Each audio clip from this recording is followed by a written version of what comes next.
Another short video, just re-emphasizing, pointing out more clearly if possible. What I'm saying about the Professor Lewin video is clear, in my opinion. There's two experiments. They're technically both elastic, technically doing the same thing, crashing a one-mass object into a two-mass object, and the results of the experiments are completely in contradiction.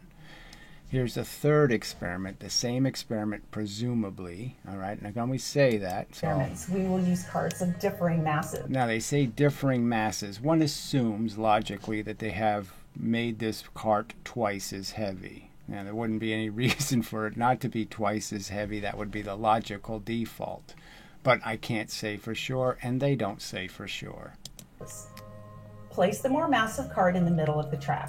Give the smaller cart a velocity away from the first, so it bounces off the end bump. You can see that the other heavier cart does move a little, so they were holding it. Professor Lewin was also holding his carts, but he let go very late. They let go kind of early, so it has a little bit of momentum moving towards the other cart. So in that sense, it's a little imperfect. Again, this is the company that makes the thing. You think they would make sure they do the experiment clinically correct, but whatever. What do you notice about the... Okay, so I did the analysis. The cart coming in is going 1/2 centimeter per frame. The cart leaving is going 6 centimeters. You have to go 6 before you... There's 2 per centimeter for the cart coming in, all right? And there's 6 for the cart leaving. 6, that means much, much slower. 6 units, 1/6 of a centimeter. Okay, per second, you could argue. So the other one's going 1/2 centimeter per second. The other cart's going 1/6 of a centimeter per second. Much slower than half the speed. Not anywhere close to 2/3 the speed in that direction. that direction.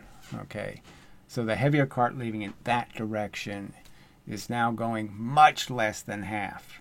So a complete contradiction to Professor Lewin's results. And the cart going back, all right, the one going back is going much slower than that. It's going 1/10 of a centimeter. So you have 1/10. I mean, you have 10 units per. Yes, 1/10 of a centimeter would work.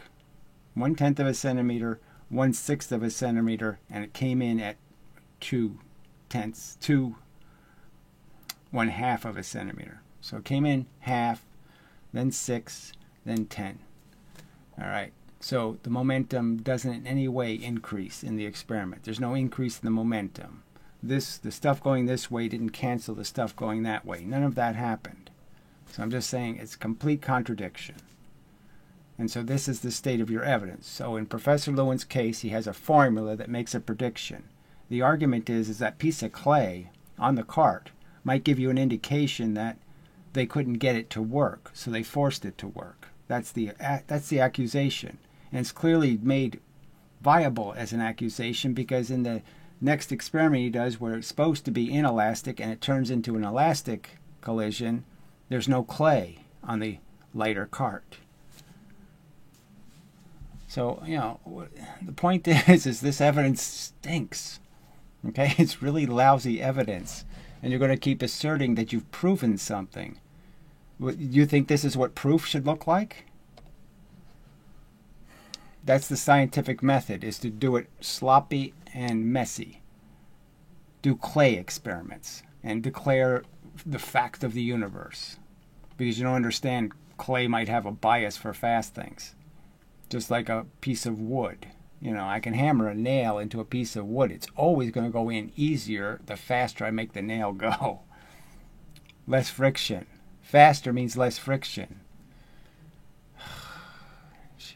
I mean, you know, that's not a hard concept, right? The idea that friction and speed have a nasty relationship, that the faster you go, the less likely you are you're going to have any friction. The faster I go down the road, you do understand, the less I am in contact with the actual surface of the road.